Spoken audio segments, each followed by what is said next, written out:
Hello, नमस्कार, आदाब, सत श्री अकाल और अस्सलाम वालेकुम। मैं हूं मोहम्मद अहमद काज़मी, लेकर आया हूं आपका पसंदीदा कार्यक्रम आपके रूबरू। हमारे दर्शकों ने बार बार कहा है कि हागिया सोफिया मस्जिद या म्यूजियम से मस्जिद में कन्वर्ट होने के बारे में बताएं। मैंने इसके लिए खास रिक्वेस्ट किया है सईद नकवी साहब से, जो इंटरनेशनल अफेयर्स को बहुत गहराई से जानते हैं। आज मैं अपने दर्शकों के सामने, मुझे लगता है कि वो ऐसे फैक्ट्स आएंगे जो आपको कहीं और नहीं मिलते, क्योंकि सईद नकवी साहब का एक लंबा तजर्बा है। उन मुल्कों में गए हैं, लीडरों से मिले हैं, मुलाकातें की हैं और बहुत नजदीक से मामलात को समझा है। सईद नकवी साहब, वेलकम है आपका मीडिया स्टार वर्ल्ड में। आप ये बताइए कि ये जो हागिया सोफिया की कहानी है, म्यूजियम से मस्जिद में बदलना, ये आखिर क्यों ऐसा हुआ, किस लिए हुआ? उर्दगान अपने आप को मुसलमानों का अनडिस्प्यूटेड लीडर शायद बताने की कोशिश कर रहे हैं। आखिर क्या है इसके पीछे, आप क्या किस तरह से देखते हैं? काज़मी साहब, अफसाना तवील है, कम से कम वक्त में बताने की कोशिश करूंगा। सबसे पहले तो आप मीर तकी मीर का एक शेर सुन लीजिए। मत रंजा कर किसी को कि अपने तो एतकाद, किसी को दुख मत दे क्योंकि ये मेरा फेत है, क्या ये मेरा यकीन है। मत रंजा कर किसी को के अपने तो एतकाद, जी ढाए के जो काबा बनाया तो क्या। जब तुमने इंसान का दिल ढा दिया, उसके बाद काबे की अहमियत कम हो गई। ये मीर का शेर है। ये मुझको बड़ा अच्छा लगता है इस किस्म के वाकयात जब भी आते हैं। देखिए, ये अफसाना लंबा है। पहले हम ये देख लें कि तस्वीर दुनिया की उस वक्त क्या है जबकि हागिया सोफिया या आया सोफिया या सेंट सोफिया चर्च कैथीड्रल, तस्वीर क्या है? तस्वीर ये है कि 632 हमारे रसूल का विसाल हुआ, उनका इंतकाल, और उसके कुछ ही दिनों के बाद यानी 711 में एक तो मोहम्मद एक ही साल में मोहम्मद बिन कासिम सिंध पे आ जाते हैं और तारिक इब्न जियाद घोड़े दौड़ाता हुआ जाता है टैंजियर मोरक्को से कूद के समंदर को पार करते हुए एक जगह अपना झंडा गाड़ता है। उस जगह को वो कहता है जबल अल तारिक, जिसको कि अंग्रेजों ने 1700, ये मैं बात बता रहा हूँ 711 की, 1774 में अंग्रेजों ने उसको जिब्राल्टर कह दिया। ये है खुदा।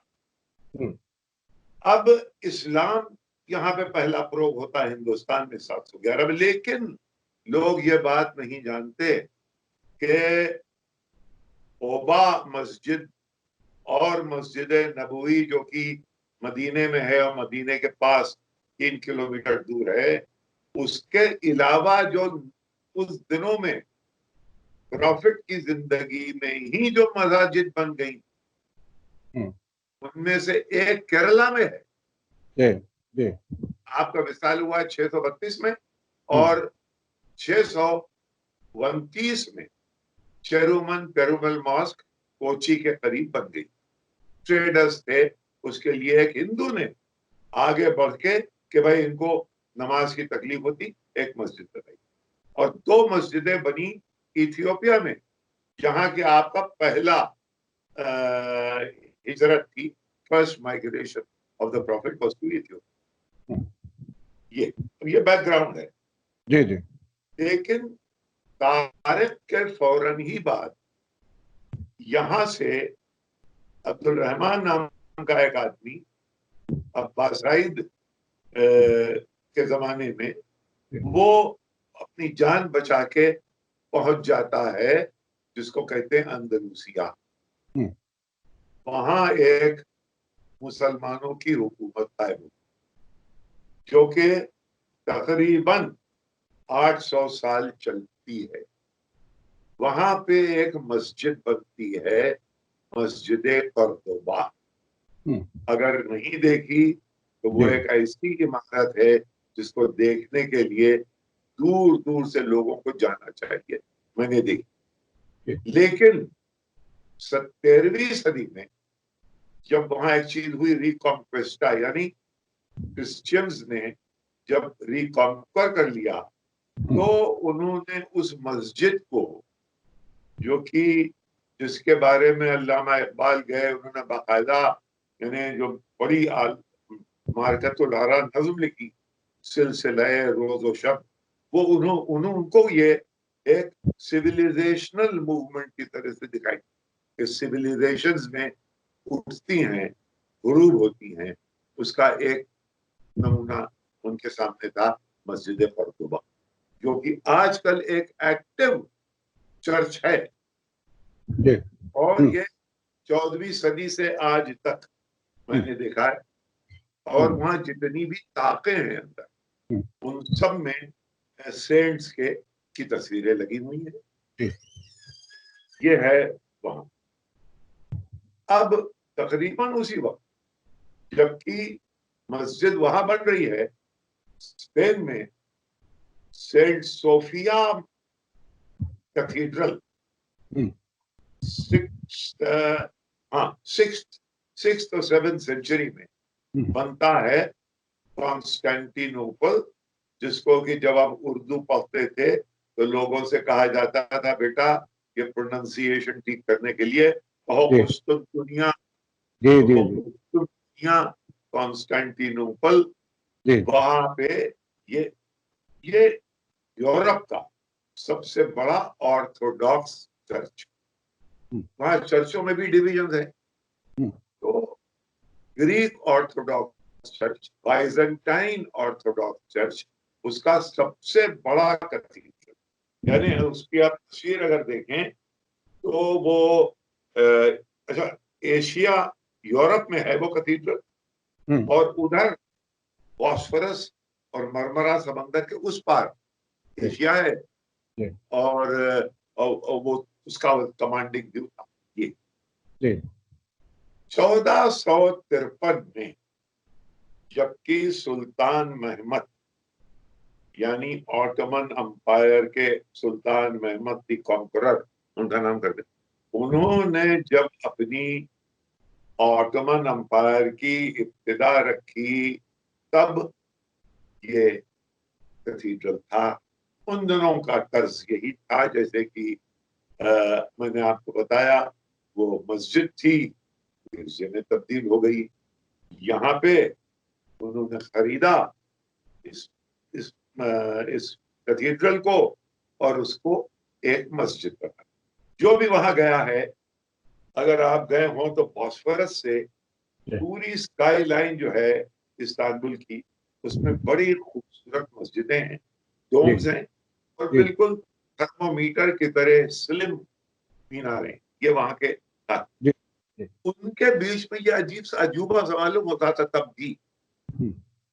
लेकिन पहली जंग अजीम हुई, ऑटोमन एम्पायर की शिकस्त हुई, टुकड़ों में बट गया, और उसके बाद ऑटोमन एम्पायर की डेब्रीज जो थी, उससे एक और जंग हुई, ग्रीस से यहाँ वहां।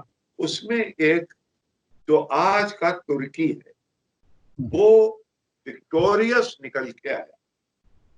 ऑटोमन एम्पायर गया, टर्की बच गया, और उसके बचाने वाला था मुस्तफा कमाल पाशा। टाइटल उसका दिया था अतातुर्क। मुस्तफा कमाल पाशा का ये आईन था कि मुझे मॉडर्नाइज करना, मुझे ये ट्रेडिशनल इस्लाम नहीं चाहिए।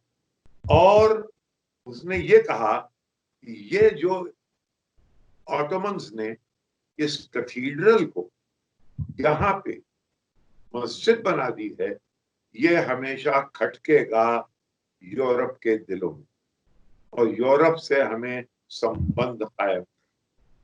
तो उन्होंने फौरन 1934 में उसको एक बहुत अजीमुशान म्यूजियम में तब्दील कर, नमाज बंद कर। और इधर ऐसी मस्जिदें हैं किताब, वो ब्लू मॉस्क जिसे कहते हैं, सुल्तान अहमद मॉस्क भी कहते हैं, क्या खूबसूरत और बहुत सी मस्जिद थी, बहुत सी लाजवाब।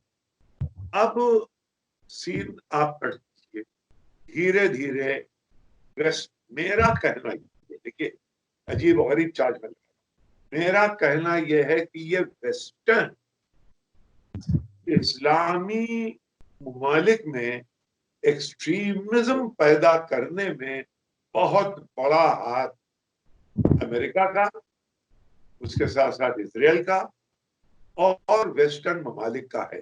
कैसे भाई, आपको अरब सोशलिज्म नहीं पसंद, लिहाजा आपने इजिप्ट को, उनको नासर को हटा के आपने मुस्लिम ब्रदरहुड का एक जो एक्स आदमी था उसको आपने सादात, अनवर सादात को प्रेसिडेंट बना दिया। आपको बाथिज्म नहीं पसंद थी, बाथिस्ट सोशलिज्म नहीं पसंद थी, क्योंकि उनका रिश्ता रहा है सोवियत यूनियन से, लिहाजा आपने इराक को तहस नहस कर दिया। अब वहां फंडामेंटलिज्म है। आपने सीरिया को तहस नहस कर दिया, अब वहां फंडामेंटलिज्म है। खुदा वास्ते आपने जाके उसके कद्दाफी के यहाँ वो मुल्क ऐसा तोड़ा कि वहां सिवाय इस्लाम की और कुछ हो ही नहीं रहा है, और जो अफगानिस्तान में है वो सब दुनिया जानती है। तो इस सब में हमारे वेस्टर्न ममालिक को, खासकर अमेरिका का हाथ, के जो बनता है एक्सट्रीमिज्म। अब उसका यही रोल तुर्की में भी आया। कैसे आया?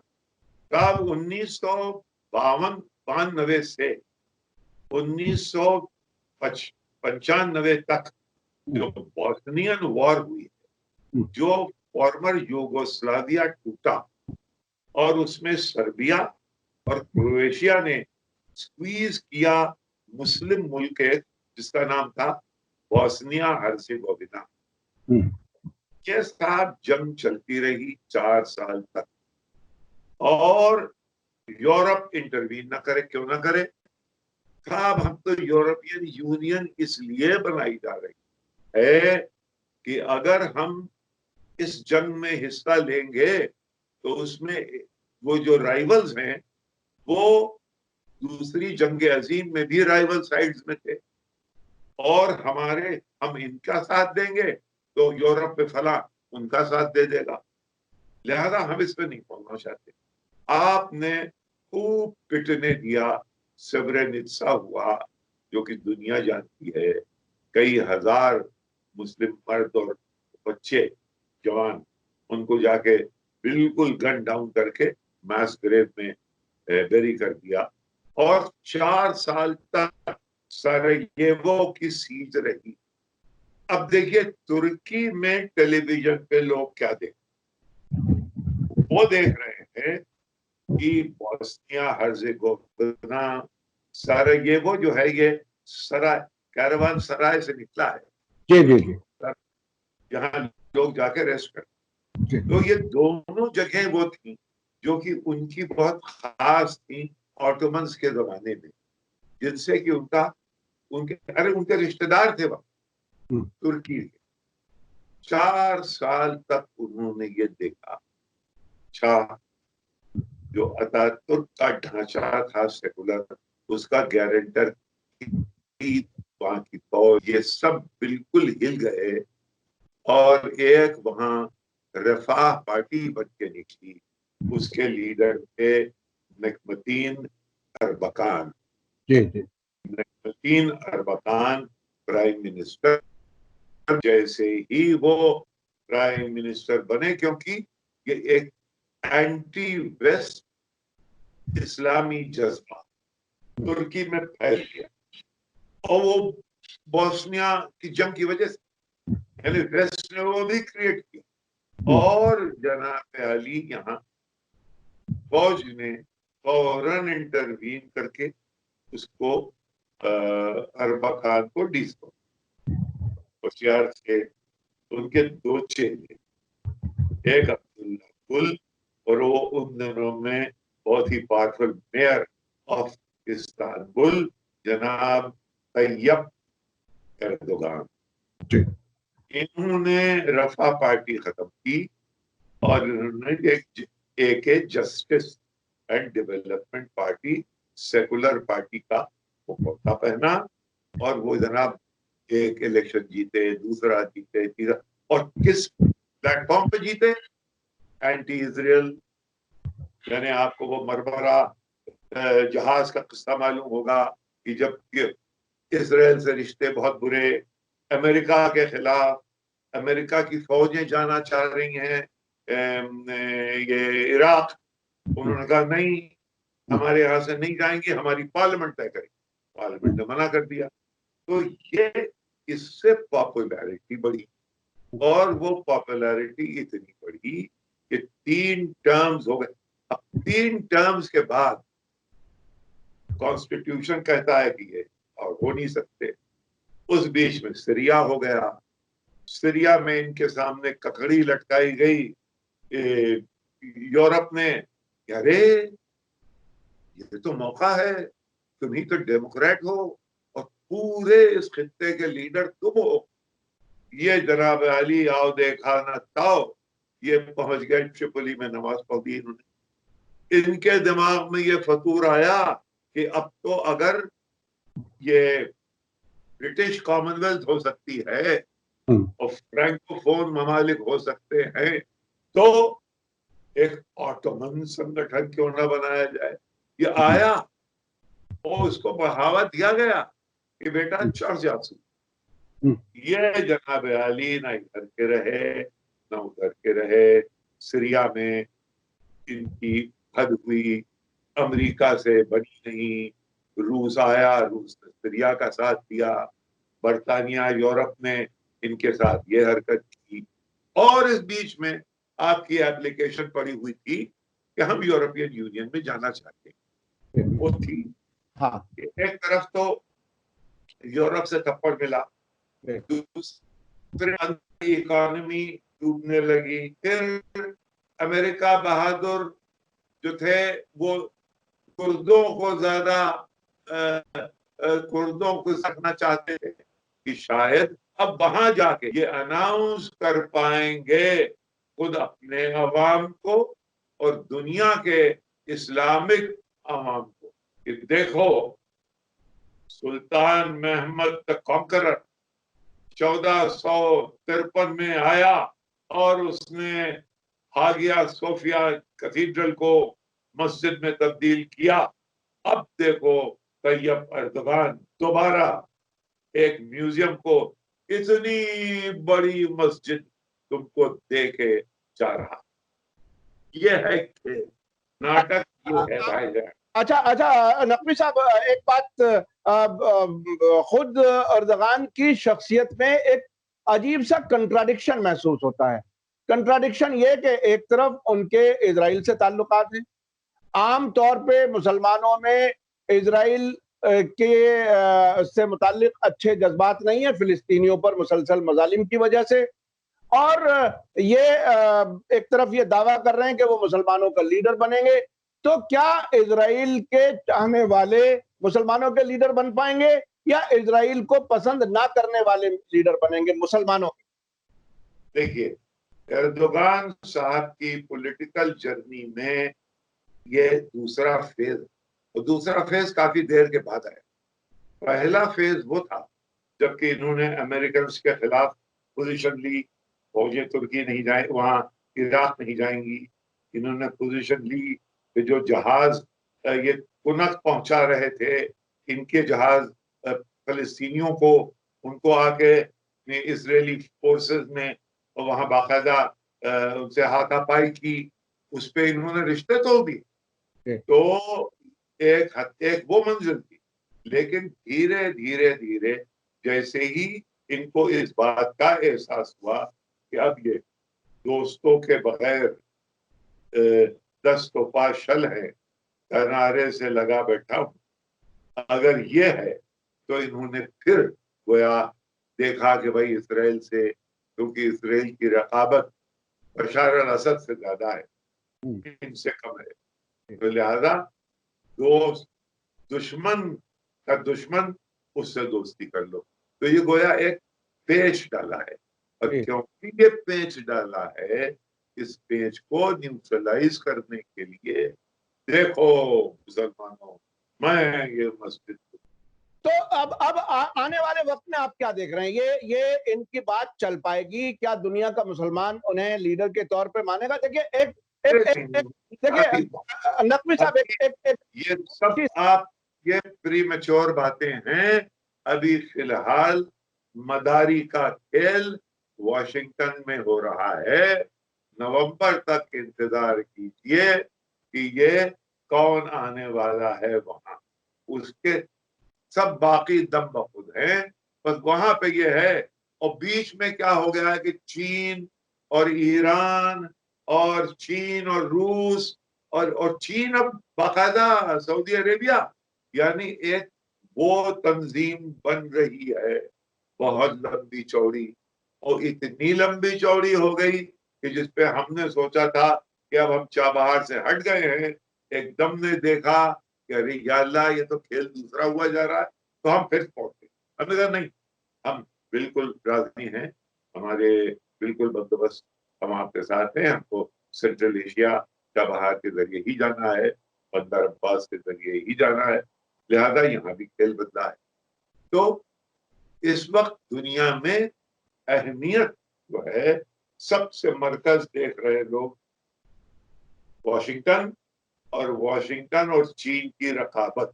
और दूसरी चीज पर नजर रखिए काज़मी साहब, कि ये जादू के पिटारे से वैक्सीन कौन निकालेगा? जब वो वैक्सीन आएगी और हालात दुनिया में हमवार होंगे, तो तमाम दुनिया भर के लुटेरे कूद पड़ेंगे, मेरी वैक्सीन, मेरी वैक्सीन। जैसे वहां होता है ना दुकानों में पिसाती बेचते, वो रेल में, एक जमाने में रेल के अंदर आते थे, हमारा बिस्कुट खरीदो, ये होगा। देखिए क्या होने वाला है। अभी तक तो हवा हवाई है। हाँ, बर्तानिया, ऑक्सफोर्ड, ये आगे आगे हैं। अभी वैक्सीन पे नजर रखिए, वॉशिंगटन के इलेक्शन पे नजर रखिए, और उनकी चीन से जो रकाबतें हैं, और चीन कैसे उनको झेल रहा, इनको देखिए। जी, बहुत बहुत शुक्रिया सईद नकवी साहब, आपने हमें वक्त दिया मीडिया स्टार वर्ल्ड को। और हम हमारे पास बाकायदा रिक्वेस्ट आती है लोगों की कि नकवी साहब से जरूर मुलाकात कराएं, उनसे कुछ सुनना चाहते हैं। तो बहरहाल आपका बहुत बहुत शुक्रिया, हमें आप वक्त दे देते हैं। इसी के साथ मुझे दीजिए इजाजत। धन्यवाद, शुक्रिया। जय भारत, जय हिंद।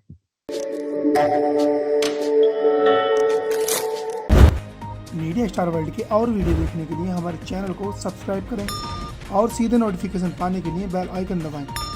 और अगर हमारी खबर सच्ची और अच्छी लगे तो अपने व्हाट्सएप, इंस्टाग्राम, फेसबुक और ट्विटर अकाउंट पर ज़रूर शेयर करें।